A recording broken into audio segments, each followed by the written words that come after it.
വാക്ക് കൊള്ള ഒരു വിസ്മയം തന്നെ. കേരളത്തിൽ പുതുതായി പൊതുജനങ്ങളെ കൊള്ളയടിക്കാൻ വേണ്ടി നടപ്പാക്കുന്ന തന്ത്രപരമായിട്ടുള്ള വാക്ക് കൊള്ള. പൂക്കി മുഖ്യൻ അധികാരത്തിൽ വന്നതിന് ശേഷം ഓൾട്രേഷൻ നടത്തിക്കോളൂ എന്ന വാഗ്ദാനവും അതിനോടൊപ്പം നടത്തിയ പൂക്കിത്തരവും കേട്ട് കഴിഞ്ഞ ഒരു മാസത്തിനിടയിൽ ഓൾട്രേഷൻ ചെയ്തവരുടെ പോക്കറ്റ് കീറി സർക്കാർ തട്ടിയെടുത്തത് 1 കോടി രൂപ. നോക്കണേ, ചുമ്മാ ഇരുന്നവരെ കൊണ്ട് ഓൾട്രേഷൻ ചെയ്തോ അതിനുള്ള അനുമതി തരുമെന്ന രീതിയിൽ വാക്കുകൊണ്ട് പ്രലോഭിപ്പിച്ച് അതിനുശേഷം സംവിധാനങ്ങളെ ഉപയോഗപ്പെടുത്തി വിദഗ്ധമായി പൊതുജനങ്ങളെ കൊള്ളയടിച്ച വാക്കുകൊള്ള.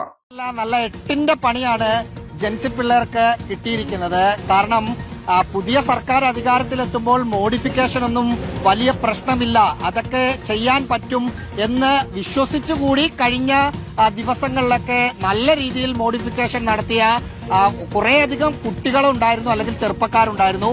അവർക്കൊക്കെ മോട്ടോർ വാഹന വകുപ്പിന്റെ പിടി വീണിരിക്കുകയാണ്. സംസ്ഥാന സർക്കാരിനെ സംബന്ധിച്ച് കോളും കൂടിയാണ്. ഏതാണ്ട് 1 കോടി രൂപയാണ് 44 ദിവസം കൊണ്ട് പിഴ ഇനത്തിൽ മോട്ടോർ വാഹന വകുപ്പ് ഓരോരുത്തർക്കും പിഴ അടയ്ക്കാനുള്ള നോട്ടീസും മറ്റും നൽകിയിരിക്കുന്നത്. എങ്ങനെയാണ് ഈ നികുതി കൊള്ളയ്ക്ക് അവസരമുണ്ടായത്? വെറുതെ ഇരുന്ന യുവാക്കളോട് നിങ്ങൾക്ക് ഓൾട്രേഷൻ ചെയ്യാനുള്ള അനുമതി അത് അപകടകരമല്ലാത്ത എല്ലാത്തിനും തരും എന്നുള്ള നിലയ്ക്ക് അവരോട് ഒരു ഗംഭീര വാക്ക് കൊടുക്കുന്നു. ആ വാക്ക് വിശ്വസിച്ചുകൊണ്ട് കേരളത്തിലെ ഓൾട്രേഷൻ മോഹികളെല്ലാം കൂടി ചേർന്ന് അവരുടെ പോക്കറ്റിലിരുന്ന പണമെടുത്ത് ചെലവാക്കി വണ്ടികൾ മോടി പിടിപ്പിച്ചു കഴിഞ്ഞപ്പോൾ പുറത്തു വന്ന് ആ ചെയ്ത പ്രവർത്തനങ്ങളെ ഒരിക്കൽ കൂടി ഒന്ന് പൂക്കി.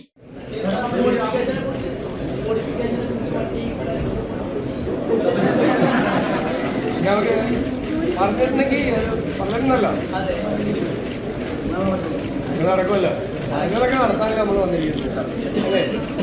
ഞങ്ങളെല്ലാവരും വന്നിരിക്കുന്നത് ജനാഭിലാഷങ്ങളെ യാഥാർത്ഥ്യമാക്കാനാണ്. ചെറുപ്പക്കാരുടെ ആഗ്രഹങ്ങളെ ആഗ്രഹങ്ങളെയാണ്, അല്ലാതെ വെറുതെ ഒപ്പിടാൻ വേണ്ടി പറഞ്ഞ വാക്കിന് വ്യവസ്ഥയിലേക്ക്. പിന്നെ അതെ, വാക്ക് പറഞ്ഞിട്ടുണ്ടെങ്കിൽ അത് ചെയ്യാനല്ലേ ഞങ്ങൾ വന്നിരിക്കുന്നത്.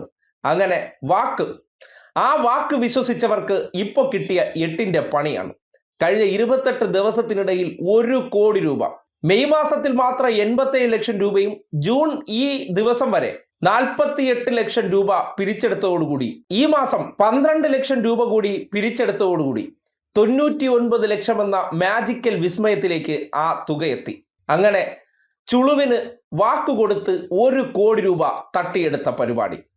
ഇതിന്റെ പേരല്ലേ നികുതി കൊള്ള? ഇതിന്റെ പേരല്ലേ വാക്ക് കൊള്ള?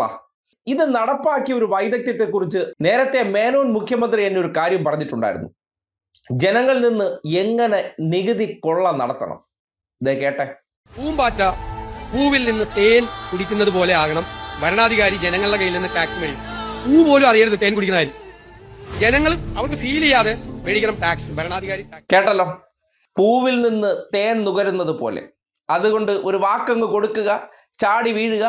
ഞാൻ ഉദ്ദേശിച്ച അങ്ങനെയല്ല, നിയമം അത് അനുവദിക്കുന്നില്ല എന്ന് പറഞ്ഞ് കൈമലർത്തി കാണിച്ച് എനിക്കറിയില്ല എന്ന രീതിയിൽ എസ്കേപ്പ് അടിക്കുകയാണ്.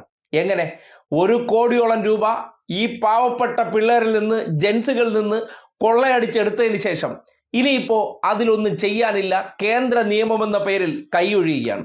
പക്ഷേ ചുളുവിന് ഖജനാവിലേക്ക് വന്നു 1 കോടി രൂപ. എത്ര വിദഗ്ധമായിട്ടാണ് വാക്കുകൊള്ള നടത്തിയതെന്ന് നാട് നോക്കണം. ഇനിയും വരാനിരിക്കുന്നു ഇതുപോലുള്ള പല വാക്കുകൊള്ളകൾ. വിസ്മയമാണ് മേനോൻ സതീശൻ.